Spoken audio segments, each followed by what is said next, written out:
Sekarang kita masuk ke sesi diskusi tanya jawab. Ini untuk pembicara pertama sudah ada pertanyaan kepada Dokter Yana mengenai materi pertama. Banyak juga pertanyaan. Ya? Atau Jogja mah. Jogja mah sana. Saat terkena sesak nafas Jogja mah mendadak, sana.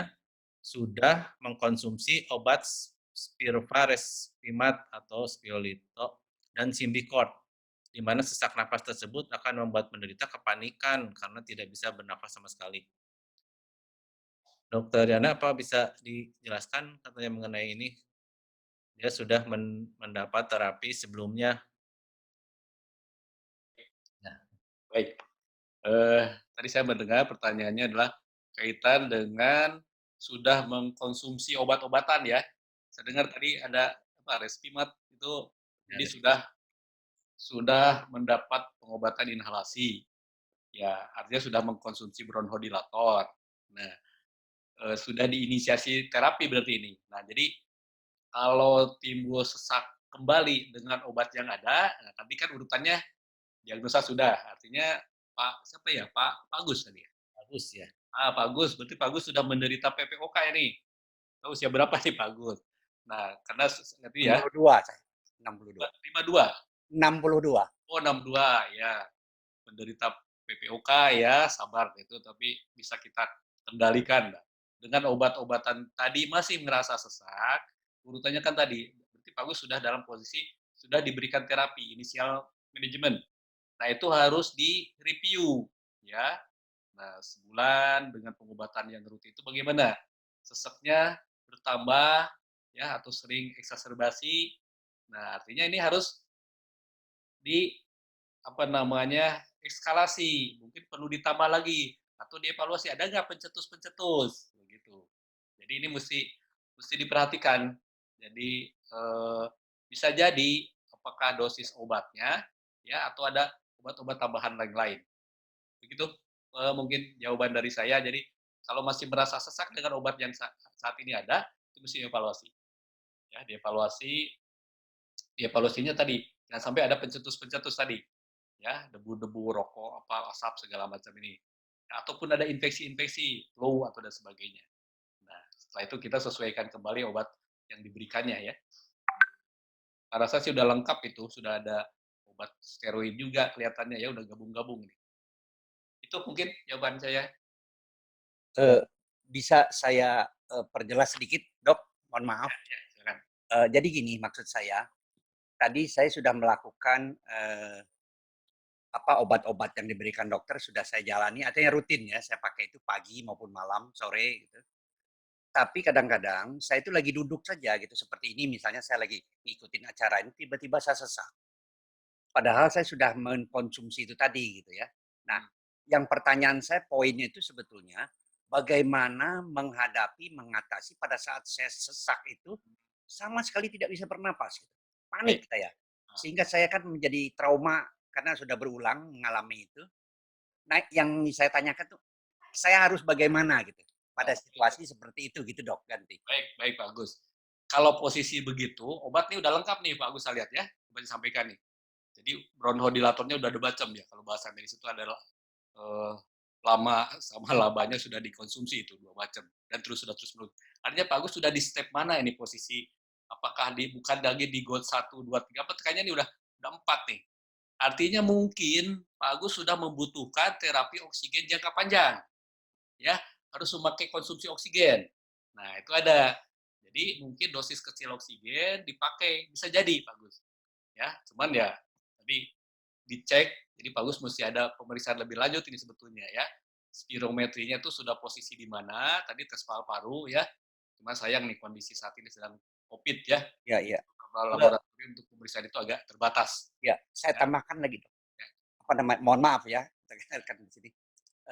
Itu yang seperti tadi dibilang tadi bahwa saya pada kondisi di urutan itu adalah 0 dan 1. Artinya sebetulnya tidak rutin seperti itu dan saya hanya panik gitu. Panik pada saat saya tidak bisa bernapas sama sekali. Saya kebingungan gitu. Semua orang nyuruh di rumah ini tenang ya. Saya bilang bagaimana saya mau tenang, saya seakan-akan tenggelam dalam air, tidak bisa bernapas sama sekali. Nah itu kepanikan itu gitu yang membuat saya yang sampai sekarang saya tuh mencari tahu gimana sih ngatasin situasi pada saat itu gitu loh, Dok. Maksud saya ganti. Oh, iya iya, baik. Jadi problemnya bukan dari tadi ya, bukan serangan atau kondisi ini, artinya, eee, mungkin masih di posisi apa nih, ABCD-nya nih Pak Agus ya. Problemnya adalah kepanikan, sesak yang sesaat ya. Karena kalau yang sebenarnya ada faktor lain Pak Agus ini.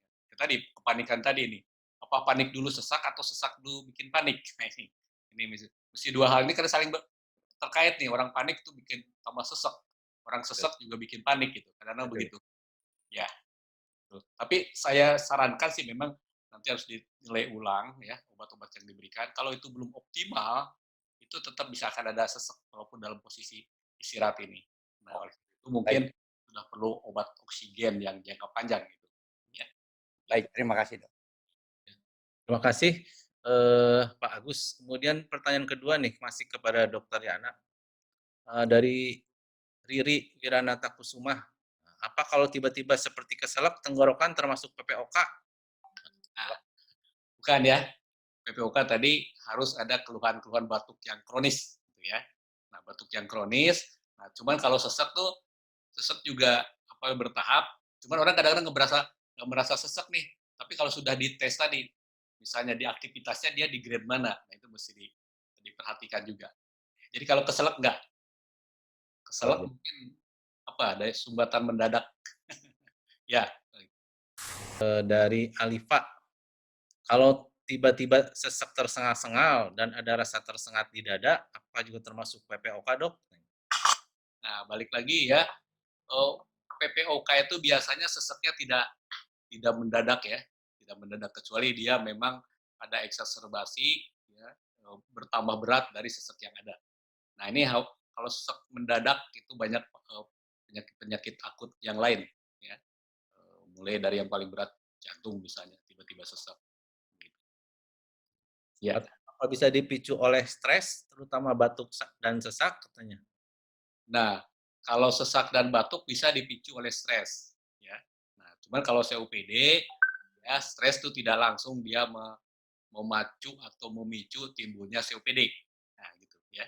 Kalau asma ya stres itu bisa orang-orang yang biasa tiba-tiba sudah penyandang asma nih, dalam sehat-sehat aja tiba-tiba ada stres bisa tuh memicu timbul eksaserbasi dari asmanya. Ya. Jadi mungkin kalau stres mah lebih ke asma mungkin ya, Dok, ya? Stres stres itu pemicu ke asmanya ya, bukan PPOK ya. Kemudian ada pertanyaan lagi, eee, saya kalau cuaca dingin akan batuk, apakah ini alergi atau PPP? Ini sama mungkin tadi seperti alergi lebih ke arah asma ya, Dok, ya? Eee, kemudian apakah, penyebab nafas menjadi dan disertai dengan mual atau muntah, apa bisa disertai mual dan muntah? Mungkin itu pertanyaannya ya? Sesak napas bisa disertai mual dan muntah. Ya, secara umum kalau sesak napas biasanya kaitan dengan saluran pernapasan ya. Mual muntah biasanya dominnya itu pencernaan. Jadi bisa dua penyakit, ya kalau ada satu penyakit ya bisa. Biasanya orang yang ginjal misalnya, ginjal keluhannya mual muntah, tapi sudah komplikasi ini bisa sesak napas. Nah itu ya bisa macam-macam nih jawabannya ya. Jadi bisa dan tidak gitu. Jadi kalau bisa berarti ada satu penyakit yang mengenai dua-duanya. Ya, tapi kalau tidak, ya misalnya asma bisa nggak juga bikin mual segala macam? Nah, ada asma dengan GERD ya atau yang kita bilang dispepsi ya, itu ada kaitannya tuh. Bronkiolitis dengan asma ada kaitannya. Gitu. Ya. Ini juga hampir sama dari Nena, saya kalau terkena AC atau angin suka sesak. Apakah itu PPOK? Nah, ini sampai Asma juga kelihatannya ya. sama ya, jadi harus ada gejala menahun dan yang lama itu batuk ya, ya Dok ya. Kemudian izin bertanya dari Trisna Juweli, Dok, izin tanya jika batuk sudah permanen dan tidak sembuh, dan hasil ronsennya bagus, tidak ada gangguan apa-apa, kadang-kadang sesak nafas sekali-sekali, itu bagaimana dok? Nah, ini kalau ini sudah ada yang menahun-menahun ya, batuknya menahun. Mesti hati-hati ini. Batuk menahun, sesaknya belum belum dirasakan berat misalnya, atau bahkan tidak merasa sesak. Nah, ini mesti hati-hati. Kalau sudah ini, ya mesti ada apa namanya? Memang banyak penyebab batuk yang kronis itu ya. Tadi bisa bronkitis kronis sendiri, ya, bisa juga penyakit apa namanya COPD. Nah, untuk menentukan itu tadi pemeriksaan tes paru-paru. Ya, kemudian dari Agustia Saputra, eh, ibu mertua sering batuk dan sesak, biasanya diuap. Kakaknya almarhum penderita COPD. Apakah ibu mertua menderita COVID karena genetik? Mohon penjelasan dok. Kalau ya ini bisa dua-duanya ya. Tadi bisa dia menderita asma, bisa juga COPD. Tapi genetiknya itu bukan genetik yang keturunan secara langsung. Seperti asma. Kalau asma betul-betul ya genetik ya. Biasanya satu keluarga itu beberapa orang terkena karena orang tuanya. Tapi kalau COPD itu genetiknya tuh ada kelainan tadi misalnya defisiensi apa satu antitripsin. Nah, seperti begitu. Tapi kalau ini saya lebih cenderung kalau satu rumah atau itu apa nih tidak terkena polutan yang sama kalau dia COPD, misalnya kena asap yang sama, ya, kena apa asap rokok atau asap di rumah, ya, gitu. Baik. Ya. Kemudian ada untuk pertanyaan untuk Dokter Dede nih. Dokter Dede, eh, apa dok yang menyebabkan seseorang tidak boleh di ronsen? Dan apa saja yang menyebabkan seseorang tidak boleh di ronsen, Dokter Dede? Mungkin kontraindikasi mungkin ya. Apa ada yang nggak boleh di ronsen? Oh, ya pada prinsipnya ronsen itu kan selektif, ya. Ya pada prinsipnya nggak boleh, tapi kan di, dinilai untung ruginya. Nah, kontraindikasi itu ya tadi seperti kehamilan, ya karena akan mempengaruhi janinnya.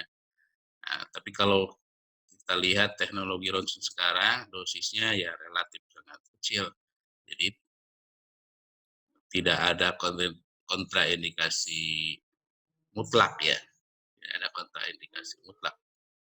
Ya, kecuali tadi pada kasus-kasus tertentu saja. Ya. Atau pada pasien yang memang tidak kooperatif, tidak bisa dilakukan pemeriksaan. Ya. Saja tidak bisa dilakukan positioning, kan nggak bisa. Ya. Tidak bisa berdiri, tidak bisa telentang, tidak bisa dilakukan. Itu saja. Ya, ya. Terima kasih Ya. dokter. Kemudian, apakah ronsen boleh dilakukan berulang-ulang? Apakah tidak bahaya misalnya bila dilakukan misalnya untuk keperluan check up setahun sekali? Oh tidak, untuk setahun sekali tidak. Tadi kan satu pemeriksaan ronsen hanya 0,2 miligray, ya. Itu relatif sangat kecil. Untuk bayi juga aman. Ya, masih. Kadang-kadang orang ada yang suka, oh untuk bayi bahaya, gitu kan takut kena radiasi. Sudah diatur, Ya, dosisnya aman ya, dokter Dede ya ya. aman posisinya. Ya Allah. Ya. Walaupun rutin setahun sekali ya. Ya, Oke, terima kasih dokter Dede. Ada pertanyaan lagi ya. untuk dokter Yana lagi dari Alifa.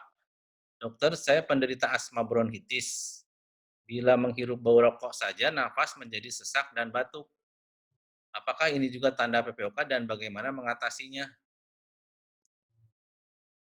Ya, kalau menderita asma, saat ini tadi ada mencium ini, apa namanya, atau terkena apa tuh, asap rokok batuk, itu pencetusnya itu, ya.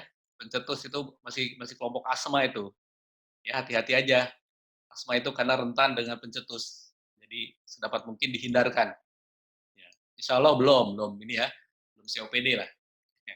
Ya, COPD itu dengan asma memang kadang-kadang overlap ya.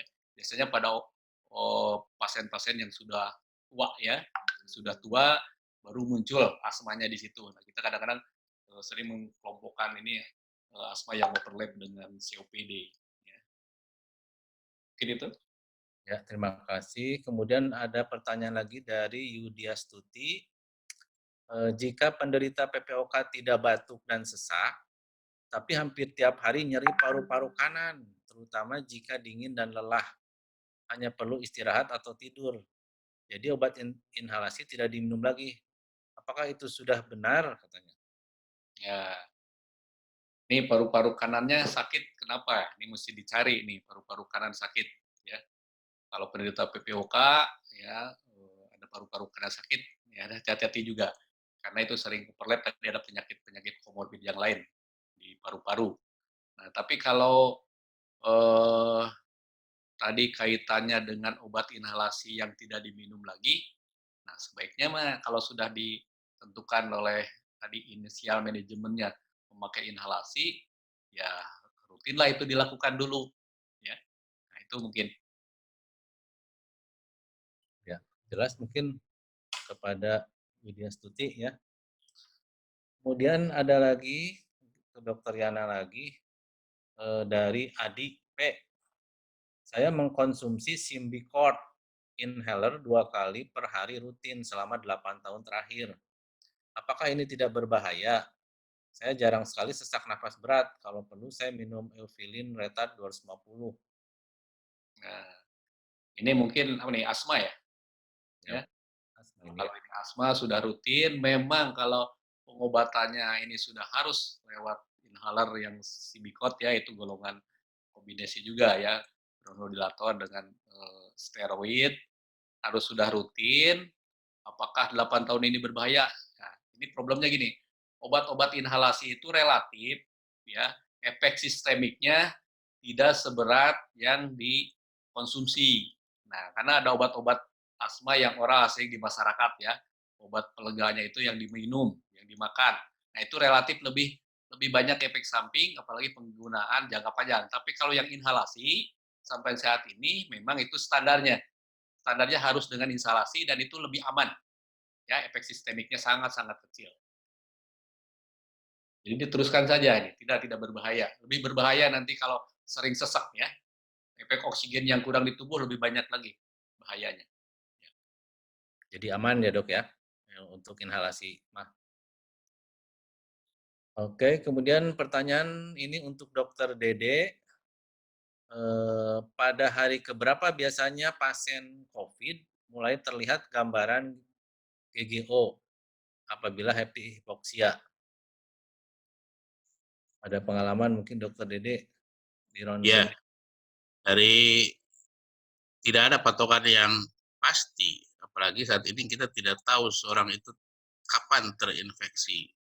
Jadi yang kita pakai adalah hari pertama dia lakukan pemeriksaan.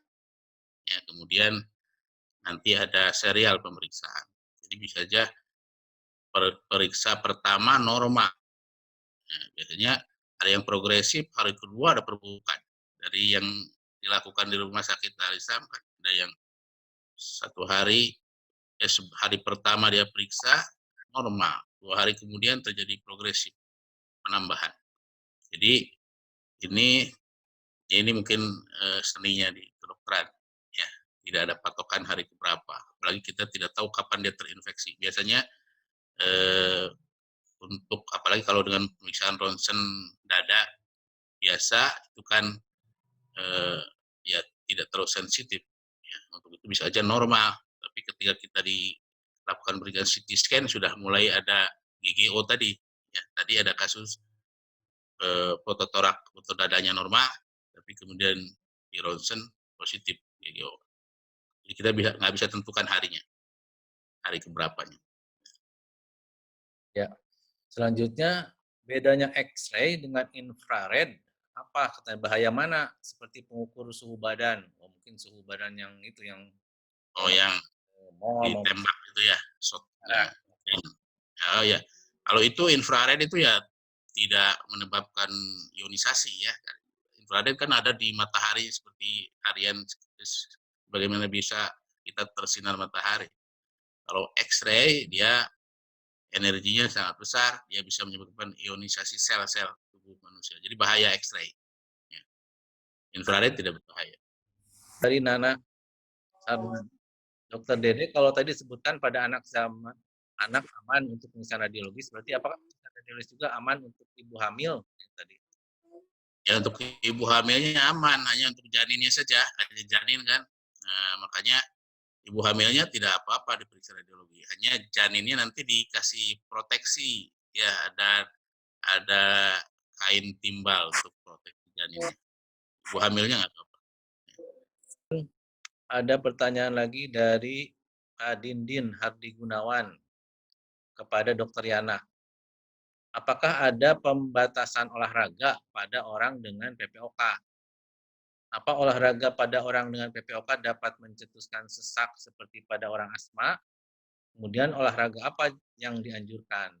Ya, ini tadi salah satu pengobatan tata laksana COPD itu adalah rehabilitasi paru.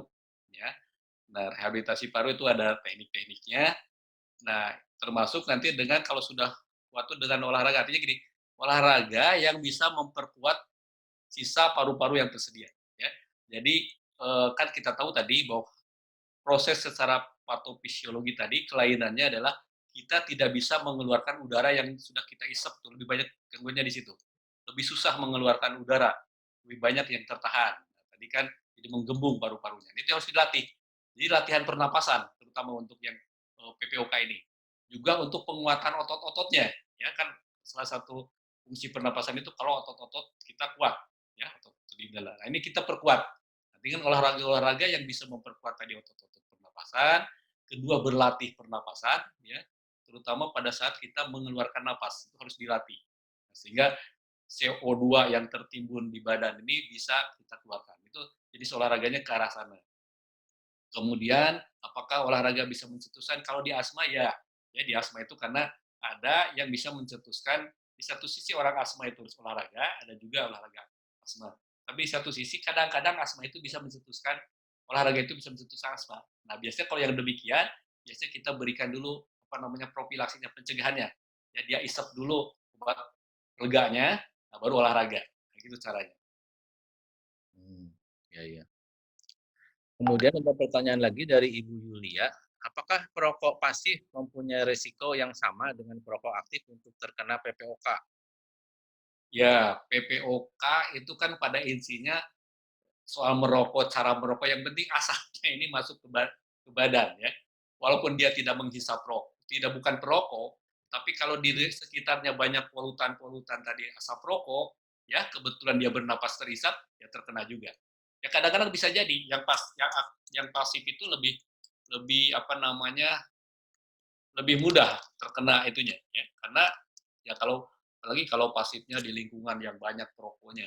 Kalau satu orang kan satu batang aja. Kalau beberapa orang perokok, dia sendiri tidak merokok, tapi asapnya berseliweran ke pernapasan dia, malah lebih besar risikonya. Terima kasih, Dr. Yana. Dan kami mengaturkan terima kasih kepada para peserta sekalian atas kesediaannya mengikuti acara ini dari awal sampai akhir.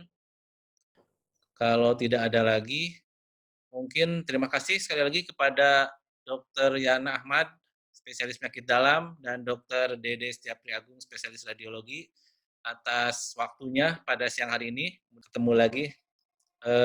Mudah-mudahan acara ini dapat bermanfaat untuk para peserta sekalian. Jangan lupa kita rutin menyelenggarakan Patepang di Awang-Awang untuk 2 minggu ke depan. Kalau tidak salah acaranya mengenai HIV dan karsinoma atau kanker serviks. Dan untuk dokter ada edisi khusus mengenai COVID tanggal 22 November. Sekali lagi terima kasih pada semua panitia atas terselenggaranya acara ini, juga kepada pembicara dan peserta. Saya akhiri acara Patepang Awang-Awang di siang hari ini. Terima kasih. Assalamualaikum warahmatullahi wabarakatuh.